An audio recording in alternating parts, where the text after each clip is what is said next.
Most people that try to lose weight are doing it completely backwards. Starve themselves, cut everything out they enjoy, and wonder why they're miserable. They'll binge at night and then gain it all back. The diet industry has convinced millions that weight loss requires suffering and deprivation. And years ago I was exactly the same, going through extreme restriction until I crashed. After I crashed I ended up binging, eating cereal straight from the box. And after years of yo-yo dieting I've discovered 13 foods that completely changed the game. So I'm going to show those 13 foods that you can add to your diet that will make fat loss almost automatic. Not magical powders, no detox teas, just real foods that hack hunger and keep you satisfied. The diet industry profits from repeated failures. They want you cycling between extreme restriction and rebound weight gain because that keeps you buying their products. Meanwhile, the solution is adding the right foods, not removing things. So I'll walk you through each food using some real examples, the science behind why they work, and exactly how to use them to outsmart hunger instead of fighting it. And I'll give you a 3-step system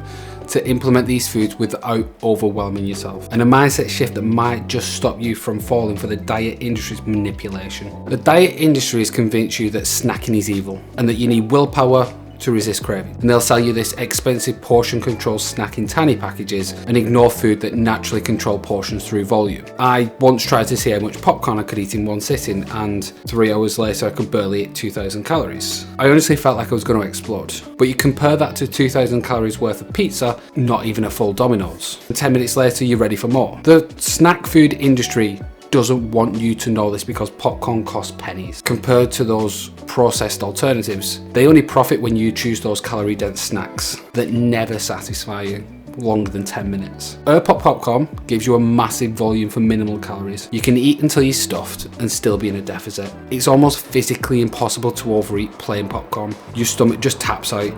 That's if your jaw doesn't first. To stack this habit onto existing routines and replace the usual evening snack with popcorn. See how much more satiated you feel. Popcorn is just the beginning of volume eating. There's fitness people that tell you to avoid desserts completely, but they'll push these expensive protein bars and shakes. They made you feel like that satisfying that sweet craving is a sign of weakness, rather than something you can satisfy intelligently. Traditional ice cream can pack like 300 calories in a couple of spoonfuls, and it'll leave you wanting more. Protein ice cream, creamies, maybe protein powder, toppings of your choice, and volume agents like guar gum and xanthan gum will give you a massive serving for like 150 calories, plus protein. The ice cream industry obviously doesn't want to promote this because you'd stop buying the calorie dense products, because they only profit from those portion sizes that never actually satisfy you and you just end up buying more. Protein ice cream lets you eat dessert daily while hitting protein goals and staying in a deficit. You can satisfy the psychological craving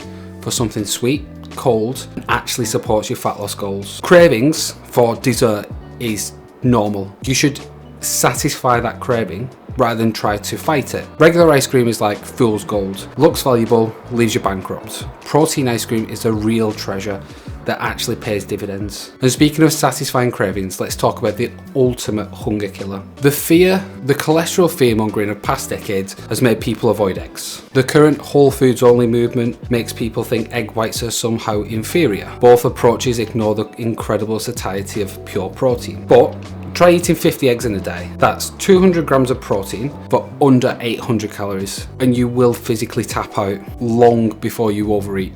Meanwhile, 50 whole eggs is nearly 4,000 calories. And the difference is the fat content that adds calories without satiety. The egg industry markets whole eggs as superior because they're more profitable per unit.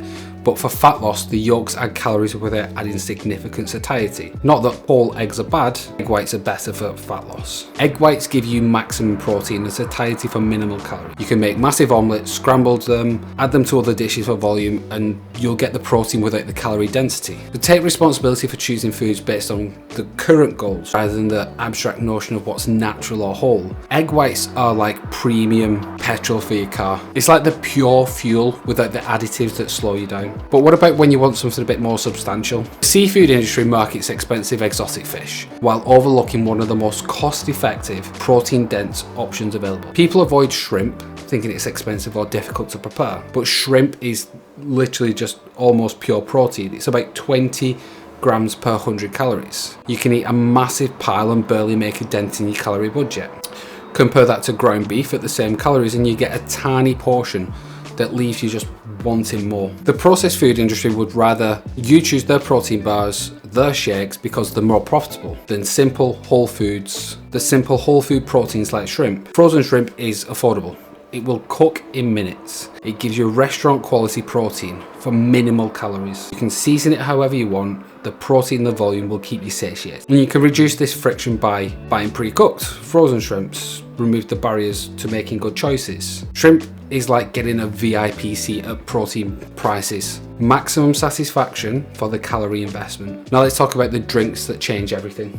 But before we do, if you're tired of the binge restrict cycle and want a complete system for eating more whilst losing weight, I've created a free 21-day course that walks you through the entire approach step by step. Links in the description. The wellness industry has demonized artificial sweeteners whilst promoting expensive natural alternatives. They've created unnecessary fear among some of the most useful fat loss tools available, keeping people trapped in cycles of restriction and binging. Diet pop, sugar-free drinks and artificially sweetened foods let you satisfy cravings for sweetness without calories. But the wellness industry wants more profit, so they'll rather sell you kombucha. So they'll manufacture fear around those ingredients. The artificial sweetener phobia has kept millions of people fighting sweet cravings with willpower instead of satisfying them intelligently. And the result is more binging, more guilt, and more failed diets. That sugar-free pop replaces hundreds of daily calories, satisfies your psychological cravings. Tools, not enemies. Use them strategically to make fat loss easier, not harder. And don't make assumptions about what's healthy based on the marketing. Judge foods by how they serve your actual goals. Artificial sweetener fear is like being afraid of GPS because it's not on a paper map. Newer tools can work better than the old ones, but drinks are just part of the equation. The condiment industry wants you buying their high calorie sauces as well, the dressings, the spreads, and they've convinced people that flavour requires calories, and that low calorie alternatives don't taste good, like mustard, hot sauce, vinegar. Other low calorie condiments can transform bland diets into satiating meals. But food companies make more profit from high calorie sauces, so they don't promote the alternatives. Then this keeps people eating boring, unsustainable diet foods that leads to cravings and eventual binges. They'll quit because the food doesn't taste good, not because the approach doesn't work. The low calorie condiments let you eat satisfying, flavorful foods while staying in a deficit. You can make any protein or vegetable taste amazing without adding significant calories. And stack condiments into your meal, your preparation routine. Having flavorful options available removes barriers to eating well. Low calorie condiments are like having a paint set for your meals. They add all the colors, they won't change